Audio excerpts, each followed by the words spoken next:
Là, tout dans cette vidéo, je vais faire un truc vraiment incroyable. Je vais me réabonner à ZBrush.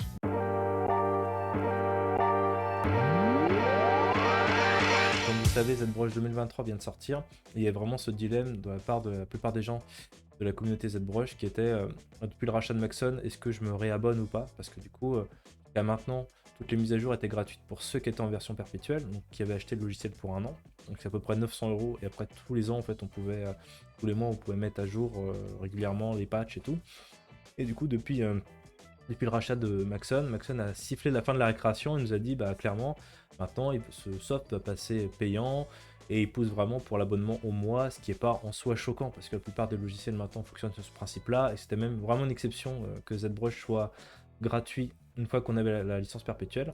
Vraiment, le dilemme c'était est-ce que je garde ma version 2022 et tant pis, je rachèterai peut-être une licence perpétuelle d'ici quelques années.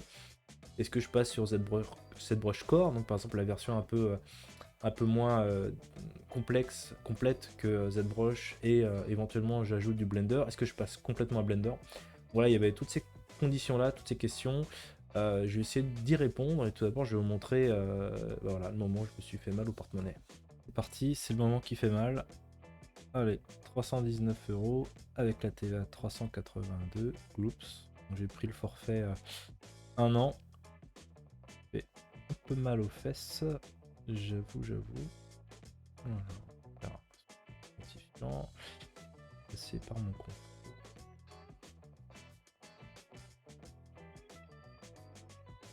Donc voilà. Acheter maintenant. Je confirme.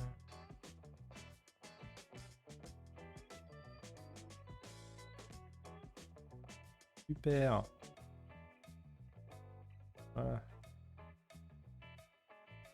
En même temps, je vais devoir télécharger leur caca Maxon App. Okay. C'est mon téléphone à côté qui s'énerve. On va installer. Ça, les gens qui me demandent à chaque fois comment lancer la version gratuite, bah c'est pareil en fait. On va lancer la Maxon App. Apparemment, tout est centralisé là-dessus maintenant. Il vous pousse un peu à prendre tout ça. Moi, je veux pas, vu que je veux que ça. Allez, on va se connecter avec machin. Voilà. Ça, et on fait install. C'est parti, mon kiki.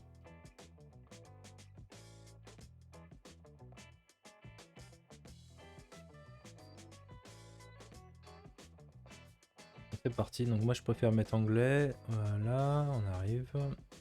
On installe. Bon bah évidemment, je veux tout prendre.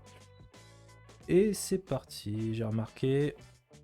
J'avais déjà vu qu'il y avait pas mal de Français qui étaient représentés.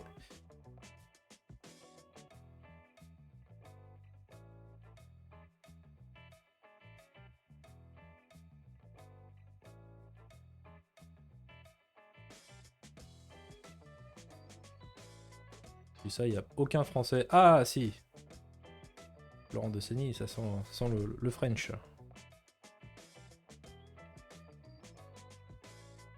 Ah, Damien Canderle, pareil.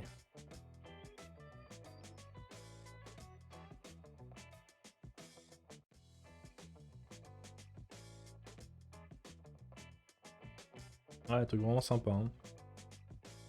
Ouais, Damien Canderle encore, bah big up à toi, t'en as deux.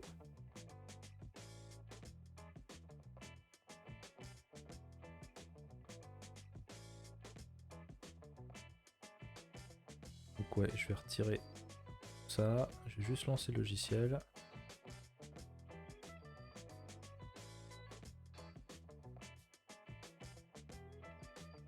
Bon, je reconnais le logiciel, il n'y a pas vraiment de différence avec la 2022 pour l'instant. Ce sera l'occasion de revoir ça en détail dans une prochaine vidéo.